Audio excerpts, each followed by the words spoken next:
All right, this is our International Braille and Technology Center. We have somewhere in the neighborhood of $2.5 to $3 million worth of hardware and software products in here. We try to have at least one of every device or software package that deals with speech or Braille output that's available in the U.S. market. We do also have some items for low vision, magnification software, hardware devices that will enlarge text as well, but our primary focus is Braille and speech output. We have a number of, on the sides of these tables, we do have a number of small Braille embossers that you would find in a home or an office setting that can be used to produce hard copy Braille. And you'll probably hear in a few minutes, Steve's going to be running one of our production machines that I'll show you guys when we get down to that end of the room, for producing much larger quantities of hard copy Braille. We do have a number of digital talking book players from, and there it goes, older CD-based players to newer portable devices that will store electronic copies of books on a secure digital card, depending on what size you place in here. You can have anywhere from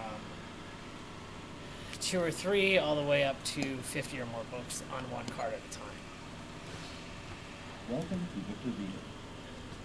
Baltimore Sun through update May 7th, 2008, 2009. And you can hear that that's synthetic speech.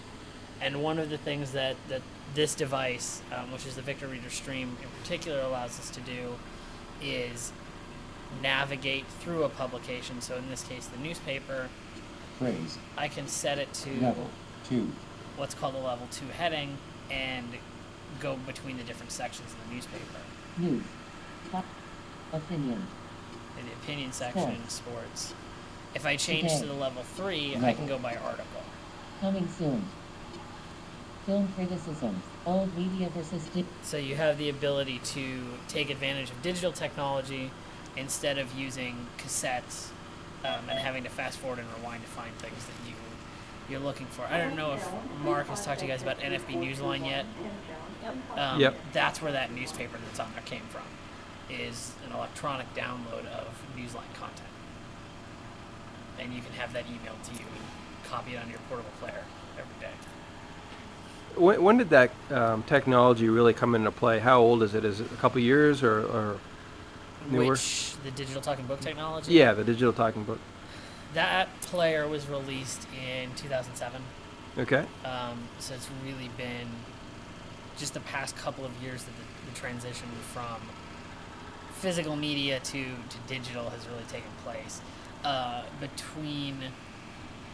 Before that, most books were either on cassette or CD, and they were in the ones that were done specifically for the blind were in specialized formats, so you could get more material onto one disc at a time or one tape at a time, about double the amount that you can get onto a standard cassette. And then we also have computers that are connected to the internet that have speech output. You can hear that it's prompting me. Change password. User escape. Welcome to Windows dialog. Required control delete.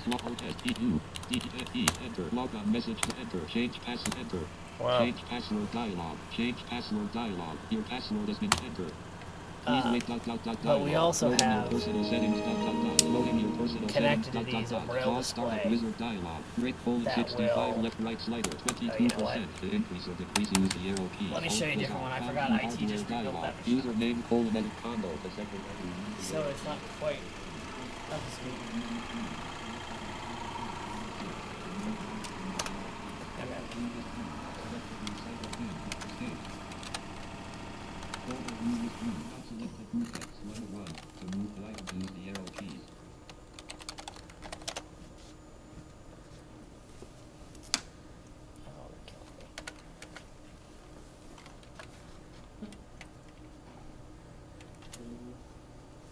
It's always what happens when we try to show it off. Didn't work.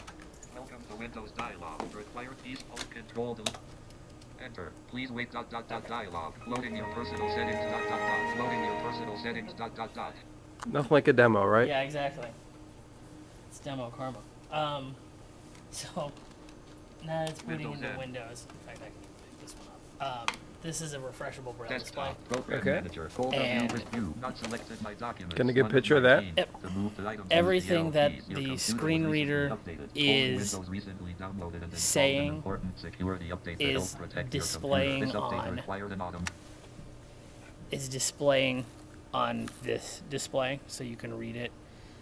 If I arrow through the different icons on the desktop, now if I get focus there first, Windows N. My computer. My network places. Recycle bin. the display is changing to reflect that. Okay. So now it says desktop, and then LV to tell me that it's a list view, Mm-hmm. recycle bin. And then it also says 4 of 19, so you know how many items you're dealing with on the desktop. You've got 19 items. Okay. These are incredibly helpful if you're doing editing or if you're doing computer code, anywhere where looking at syntax, punctuation, spelling, where those things are critical. With speech output alone, if I'm going through Internet here, Explorer. Adobe Reader 9. DPT it's not telling me what's 10.7. capitalized. Okay. Whereas if I look at the display, I know instantly from the braille that something is capitalized, or if I'm reading a textbook in an electronic format or a website, Space. Start menu to navigate.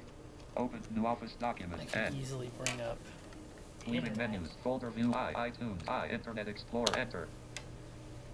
Windows And, Internet if I'm Explorer. reading a web page or a document, this will let me see how things are spelled. 76%. Spelling is something that you don't get much with the speech output. NFB. Whereas with the braille, it's the equivalent of reading it in print. Right. That's great. So we have 16 of these machines. There's several different packages available for screen reading and braille output. So we have the ability for people to experiment with both of them or all of them. One of our roles, at least in this room here, is to have a demonstration and evaluation facility. So someone can come in and say, I'm in the market for a new computer and I need software that will let me do functions X and Y, and we can show them what's available. And any of these devices. If someone says they want to produce tactile graphics for school, we can demonstrate that we have equipment that will produce output like this, which comes out of a computer, and you've got the tactile graphic as well as braille on top of it. We also have what we affectionately refer to as the tactile graphics toaster oven that can do something like this, where you draw on it with a black marker, Yeah. feed it through this, and anything drawn on here bubbles up so it can be felt. Oh, great.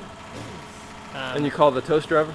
Yeah, it's called a swell form machine. Okay. It looks a lot like a toaster oven when it's doing its thing. And we've used these for science programs in the past with our youth lab, where we'll take a digital image with a telescope and convert that image on the computer to make the stars show up as black instead of white, do a little bit of enhancement, print it on a piece of paper like this, feed it through the machine, and then we can, within a couple of minutes, hand the students a tactile image of what was just coming up on the telescope.